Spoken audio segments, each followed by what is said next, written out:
Humans are a selfish species, you say? Sounds like you've been listening to humans tell their stories, then. Almost all of their stories and histories have at least some cautionary tale about how they can't be trusted, how, no matter what, humans are out for themselves. Kind of sad, really. Don't pay much attention to them. They're just trying to be helpful in their own strange way. They aren't entirely wrong. Humans can be some of the most selfish creatures you've ever met, but that's by individual, the same as any species, really. Their government can be vicious and crude, and before they united, they fought many wars against each other over petty resources and feuds spurred by the blind ambition of a few. So, in a way, I suppose humans are selfish creatures at heart. They're also the most selfless beings in the galaxy. But the stories about that aren't something humans are going to tell you. And if they did, they'll be heavily altered into some kind of cautionary tale or other. Silly humans. As if we could forget. Take the Zathrek War about, 100 to 150 Earth years or so ago. The Zathrek are a brutal reptilian race, and back then, their empire spanned about 30 systems. Their might was undisputed, their forces so impressive, and the systems they took so insignificant, that the Galactic Council decided it was better to let them be than risk a costly war with them over such paltry offenses. This continued for a few decades. Then, the Zathrek began to make aggressive overtures towards the Grasani. The Grasani are a mostly non-aggressive species, as you probably know. Brilliant bioengineers, but they use their knowledge to create better livestock and other helpful plant and animal mutations. They controlled about half a dozen planets, barely a quarter of their system, and maintained a small but mostly profitable trade with a few other races. One of their most profitable trade partners were the humans, still relatively new to the galactic stage. Already they were recognized the galaxy over for their creativity and ingenuity, if not their technological superiority. Humans may not invent the most amazing and effective technology, but the galaxy had already seen that they could utilize and improve upon existing tech in a way no other species quite could. I don't know quite why the humans were the best customers of the Grasani. At the beginning of their hypertravel, when they were still inexperienced, the Grasani's bioengineers were hired to help adapt the human plants and livestock to thrive better in hostile environments. But by the time 2 decades had passed, humans could more than carry out the task themselves for much cheaper. Not with the same artistic and masterful quality as the Grasani, but surely more than was necessary to be successful. And yet, still, the humans were the Grasani's greatest customers. The human government even subsidized the Grasani imports, making them cheaper than human-grown products. And yet, no more than the standard human complaining came from the private bioengineering sector, which, let me tell you, is strange indeed for humanity. Anyways, the Zathrek began their invasions like they always did back then. First, they colonized the closest neutral moons they could without violating private space. The first 3 times they did this, their opponents might have been surprised, but by now, the Grasani and every other race knew it was the beginning of the end for the peaceful bioengineers. While you might think that a species that dabbled with DNA on a daily basis would have some terrifying beasts hidden away for defense, the Grasani did not. They were simply inquisitive, creative beings. They never harmed anyone, and had a simple philosophy of peace. They had no valuable resources that anyone would want, and were struck with terror and surprise when the Zathrek began to slowly encroach on their territory. They knew it was the end.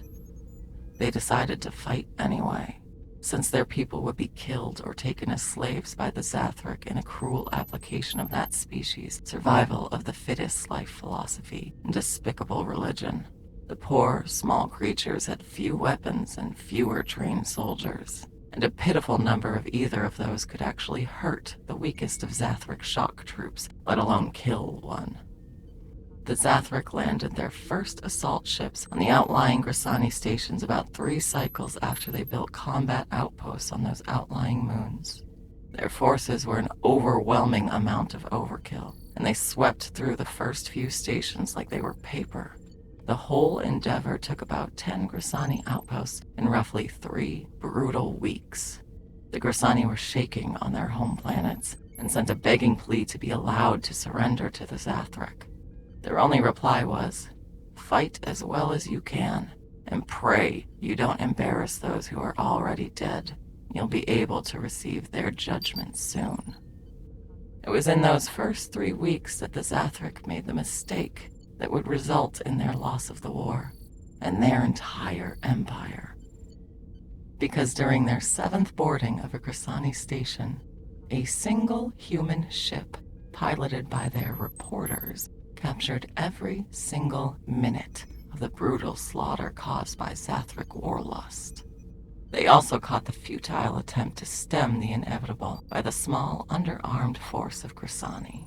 These humans caught every second of the battle, both inside and out, using non-combat camera drones largely ignored by the Zathrek as non-dangerous. And though they did indeed lack any weapon systems, the Zathrek could not have been more wrong. I'm sure the Zathrek still curse the names of those poor commanders who gave the orders to not waste fire on the silly human toys. Not that anyone could blame them. No one could have predicted what was about to happen. Those drones beamed their footage directly to the human information stream called the Internet. The crew of reporters was there to observe the strangely beautiful glowing algae the Grasani had released onto local asteroid belts for fun, because they apparently created colors in the humans' visible spectrum that they had never seen before. Instead, the ship managed to catch the wholesale slaughter of the poor geneticists. The results were astounding. The humans were outraged. They saw these poor creatures, the Grasani, fighting against insurmountable odds with no way of success, and their hearts went out to those brave little guys. Near the end of those 3 terrifying weeks, the Grasani elected council got an astounding message from their single human ambassador. The same ambassador who had politely refused to leave when he was informed of the threat to their system and offered a chance to escape by his hosts. The message was simple. The humans would be sending aid so that the Grasani could, in the words of the ambassador, not fall back on any necessary production because of these dumbass lizards. The Grasani gratefully accepted the aid and prepared their shipyards and docks to receive what they assumed would be ships full of food supplies, backup generators, and maybe a few volunteer aid workers. Instead, when the human vessels appeared, they were not simple cargo freighters carrying food and supplies. They were dreadnoughts, 52 of them, carrying fleets of short-ranged fighters, heavy assault vehicles, and weapons, approximately 500 individual types of assorted arms and armor, and over 100 battalions of fully prepared human shock troops trained in urban warfare. The Grasani were, at first, fearful. They did not have a treaty of any sorts beyond the standard one provided by membership in the Galactic Council, and certainly no defense agreement of any kind. Could the humans be here to conquer while the Grasani were weak? No, the humans said. They were here to help. Their engineers began to fortify Grasani defenses and alter evacuation plans. Their troops bolstered the Grasani forces in waves. Their generals, more experienced than the Grasani, began to aid them in the creation of a solid defense. Even privately owned human scrap vessels pitched in, pulling the bodies of the dead Grasani out of the wrecked space stations, working behind enemy lines at constant risk, just so that the Grasani could bury their dead. So, as the Zathrek landed on the first Grasani world, they found not a series of helpless cities with pitiful forces, but anti-spacecraft artillery and a few vessels from the human fleet that hit the ships as they tried to land, harassing and haranguing the Zathrek, but not able to stop their descent entirely. Once on the ground, while a bit confused, the Zathrek were more than prepared, they thought.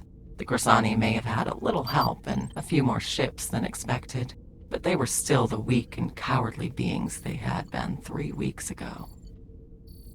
The Zathrek kept thinking this, even as they lost dozens of men to the mines that the human engineers, aided by newly trained Grasani, had laid in every inch of the ground. When the Zathrek troops finally pierced through the minefields by sheer numbers, they found not screaming, helpless civilians, but cities empty of everything but soldiers and fortifications. The humans, aided by the few Grasani troops, waged a guerrilla war on that planet. They blew entire buildings to drop them on the Zathrek forces. They filled the narrow alleys with flames from human plasma throwers, hit the Zathrek whenever they stopped to sleep, and waylaid them at every turn. It took 5 months of fighting, but the Zathrek finally secured enough of the planet that they felt they could continue onward. Turning to the next planet in the line of Grasani space, they found what the united humans and Grasani had done during those 5 months that they had bought. The humans, you see, didn't just come to help the Grasani. They'd come to do something better than that. They'd come to teach the Grasani to help themselves. Humans trained the Grasani in warfare, churning out a larger Grasani military than had ever existed. They showed them how to utilize all 4 of their manipulating appendages and thick, color-changing fur to shoot faster than repeating rifles and blend in with their environment. But they didn't stop there. The humans encouraged the Grasani to fall back on their greatest strength: genetics. So it was that when the Zathrek attempted to land on the second Grasani world, they fought not just human dreadnoughts and fighters, but great flying beasts that could live in the void of space. These giant, reptilian snake-like things were the size of a decent transport vessel, and they could become invisible. They had been genetically modified to reflect no light when they did not want to, be undetectable in UV scanners, and have no body heat. They'd even rendered their electromagnetic fields barely noticeable. The things were based on some human myth that had fascinated the Grasani scientists who had heard it, and when the humans told them they should create creatures for battle, it was the first thing that came to mind. These dragons exhaled plasma and poison and acid. Surviving an assault by one of these is only possible when your shields are up to deflect their blasts, and when they're working, you're perfectly safe. But that's where the Grasani's second murder beast came in. Insects that released a localized EMP field, fired onto ships using rockets with so little thrust and tech that it could pass through the shields. These things used stealth to make their way to the shield generators and crawled into every crack they could find. Usually 250 per missile, 10 missiles per ship. Finding and stopping every one of those millimeter-long bugs was nigh impossible. I won't tell you about every single horror the human-inspired Grasani unleashed. I'll tell you this, though. By the end of the war, the Zathrek weren't sure who scared them more: the tiny four-armed furry beings that designed such horrors, or the skinny hairless bipeds who ripped through their forces, who didn't stop fighting till you put an entire magazine of plasma rounds into their armor. The tales they had of humans on what they call an adrenaline rush still haunt the nightmares of Zathrek children. Oh, and they didn't stop after they reconquered the Grasani worlds that were taken. At least the humans didn't. The Grasani were infinitely grateful to humanity, but were content to guard their borders with their dragons and tangle vines and sentient asteroids. Do not ask, and let bygones be bygones. The humans respected this, but pushed forward on their own anyways. Freeing the Grasani had taken about a year or two. The following incursion by the humans extended the war by 8 years, and it was very clear who was losing. It took the humans blowing a moon into the Zathrek homeworld for the scaly bastards to realize it was them, though. By then, the message was clear to the rest of the galaxy, though. The humans were scary, and you shouldn't piss them off. What wasn't clear, though, was why the humans were so pissed off. They didn't go on a rampage when the Dramaki invaded Karlsgrove 5 and 6 a few years before all this. Why did they care about the Grasani so much? They didn't actually need anything from the Grasani. They might have actually been better off doing all their genetics in-house. So why? What could possibly have made them come to the aid of these people? That's what the Grasani elders asked the human leaders when they signed their first protection pact after the war.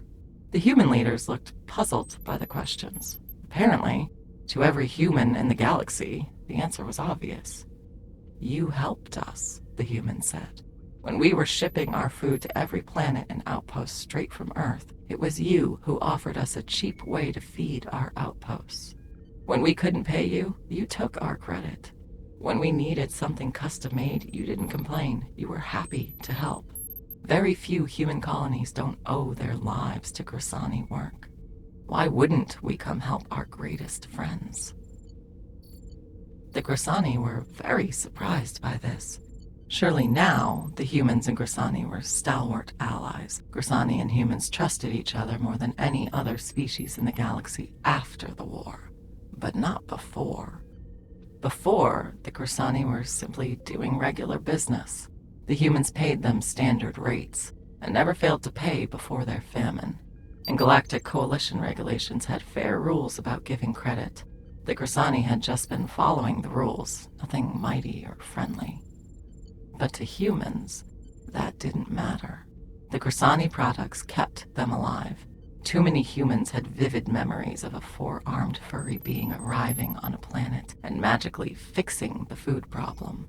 It was only fair to give them good business, and to help them when they needed aid, at least in their eyes. It wasn't like the humans had bled alone on those streets, they said. The Grasani had bled and died too.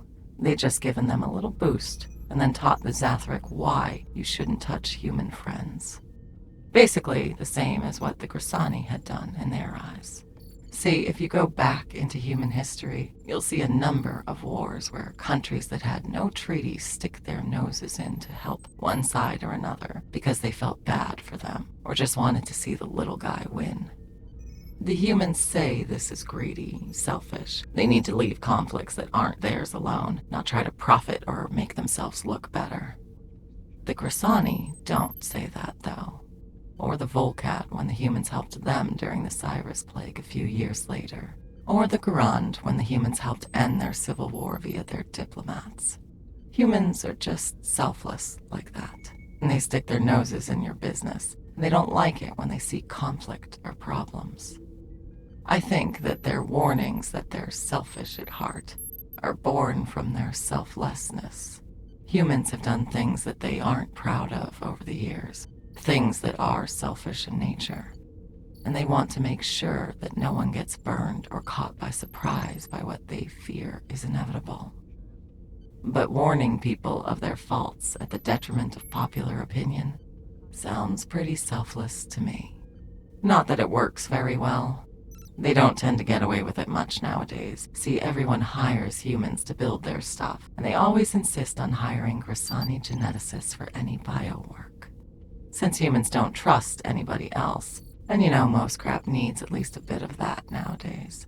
Thing is, the Grasani don't let them get away with their self-deprecating stories as much as they could if they were alone. Surprised your human friend managed to get a few of his off. Grasani must have been working late that night.